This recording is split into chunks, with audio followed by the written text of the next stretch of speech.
From the News Channel 5 Network, this is SportsLine.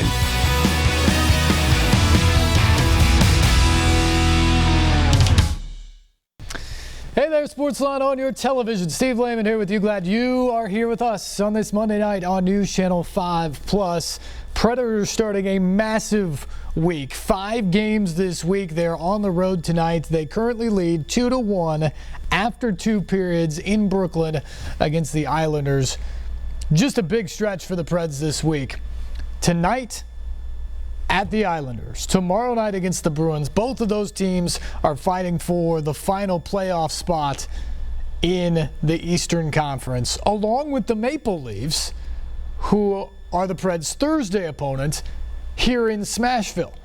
Only 2 of those teams are going to make the playoffs, so all 3 of them very desperate trying to get points this week. The Preds, of course, trying to get points in their own right because they're trying to move up the standings. They would love to finish 3rd in the Central and likely have a first-round matchup with Minnesota, who's really faded as of late, as opposed to getting one of the wild card spots and either getting the Blackhawks in round 1 or getting the Pacific Division champion in round 1 and facing a similar situation to last year where they had to fly back and forth to the West Coast through the first 2 rounds. And as we all know, that eventually caught up with them.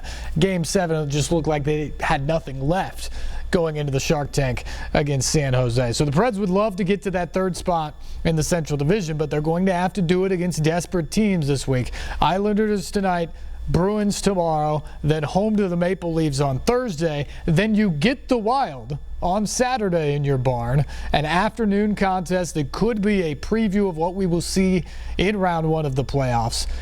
And then probably the biggest game on the schedule left for the Preds, a game at St. Louis Sunday evening. The Preds and Blues both obviously fighting for that 3rd spot in the Central Division. Preds with a 1-point edge after their big win over the Sharks this past weekend. The Blues, however, with the much more favorable schedule down the stretch, as the Preds are facing all these teams that are either playoff teams or fighting for their lives to get into the playoffs. The Blues have 4 of their final 8 games against the Coyotes and the Avalanche, who are 2 of the 3 worst teams in all of hockey.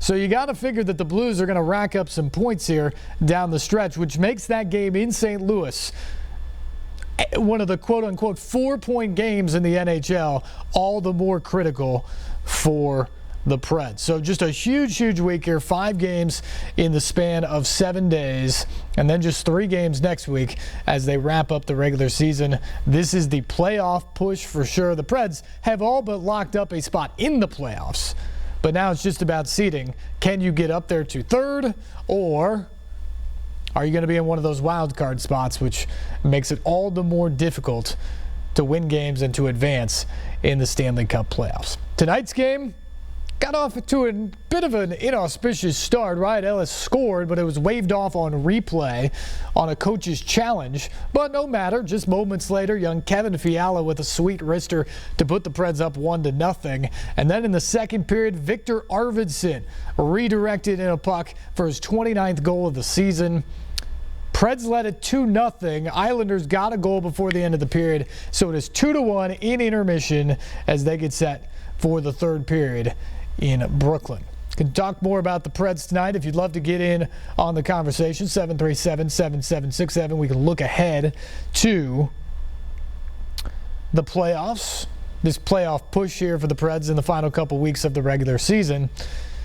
We can talk college basketball, lots to get to there. Dana Ford from Tennessee State in as our guest analyst last night on the Electric Power Company Sunday Sports Central. We'll get to some bracket breakdowns with him coming up on the program tonight. We'll also hear from Kentucky. What a heartbreaking finish to their season in what was just a terrific game. Finally, we got some madness this weekend. Florida, Wisconsin Friday night, just a fantastic game. And for my money, the best game of the tournament was Kentucky, North Carolina yesterday, just in terms of the high level that they played throughout and the finish.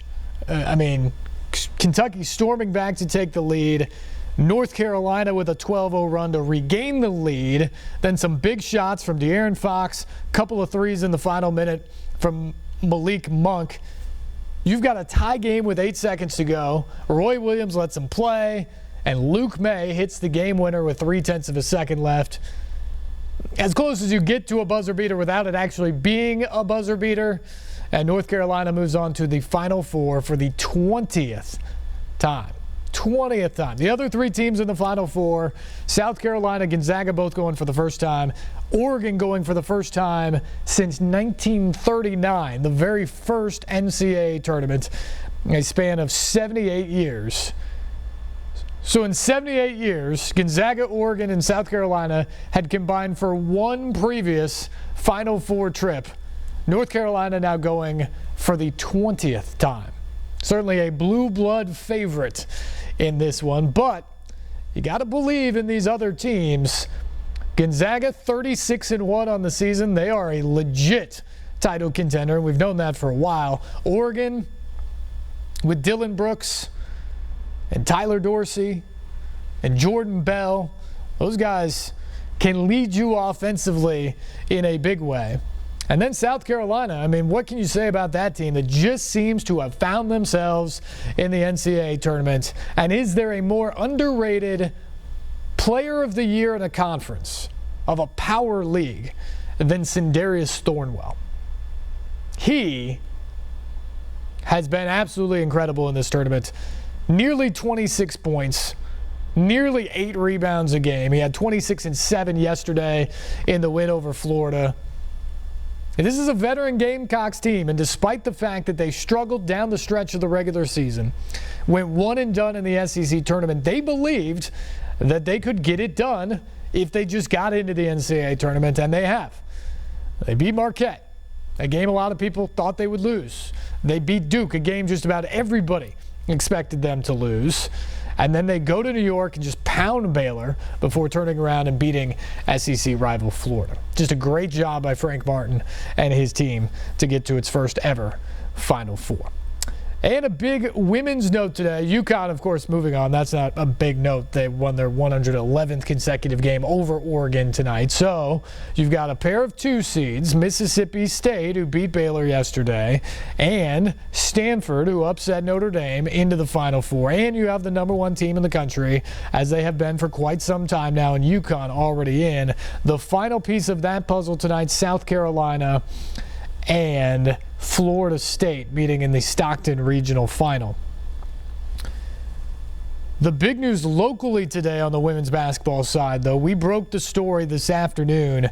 Cameron Newbauer, the head coach at Belmont, has agreed and accepted the same position at the University of Florida.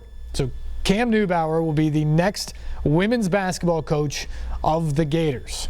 79 and 50 in 4 seasons at Belmont. He led the Bruins to back-to-back regular season and tournament championships in the OVC and nearly stunned Kentucky this year in the NCAA tournament. 4th-ranked Wildcats on Kentucky's home court in the NCAA tournament. He's just a terrific young coach, just 38 years of age. And now on to the SEC and the head coaching job at Florida. We'll have more on that coming up. I actually got a chance to talk to Cam tonight. You can watch our exclusive interview with him in its entirety right here on the program coming up tonight. We'll break down more from the NCAA basketball tournament as well. And one quick note from the NFL today. NFL owners meetings going on. They're addressing rule changes, possible replay changes, commercial changes, things like that. But today, NFL owners announced that they have approved the Raiders' planned move to relocate to Las Vegas. 31-1 owners' approval today that the Raiders can move to Las Vegas, possibly as soon as the 2018 football season. Their stadium, a $1.5 billion dome stadium downtown, is probably a couple more years off. But the Raiders plan to move, and they're going to move sooner rather than later to Las Vegas. Of course, some real irony in that is Mark Davis, the Raiders owner, still says he wants to bring a championship to Oakland. He just better hurry now, because who knows how long they have left there after this season. And it speaks again to the fact that it is all about the money in the NFL. This is now the third team in just over a year to announce its relocation plans in the National Football League. The Rams did it all within the offseason a year ago. The Chargers announced right at the end of this season that they're moving to Los Angeles now. And now the Raiders say they're ready to go to Las Vegas as soon as possible. 3 NFL franchises out of 32 moving cities or announcing their plans to move within a calendar year. That is bad for business, my friends, but they don't care because they print money there. But what you see to me is a league that is growing increasingly disconnected with their fans, the people who put butts in seats and buy their merchandise and watch their games at home. I mean, ratings went down this past year. Why do you think that is? This is a league that has gotten full of themselves. This is a league that has gotten political. And you know what? Sports fans don't want to hear a whole lot about that. And they truly don't want to watch their favorite teams pack up from St. Louis and pack up from San Diego and pack up from Oakland and throw history away to go chase a new shiny stadium or a little bit more revenue on top of the billions they already make in some other city.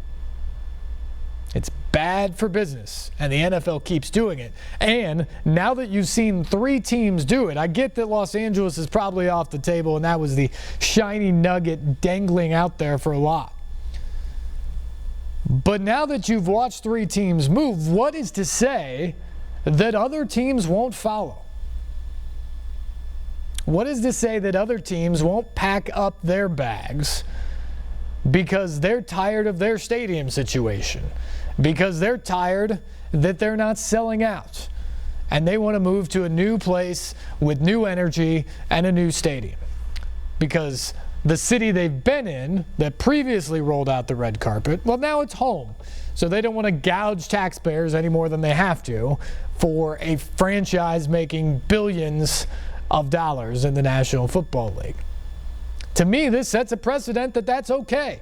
And the owners voting that 31-1 today, that it's fine for the Raiders to just pack up and move, that tells me they're okay with this happening again in the future.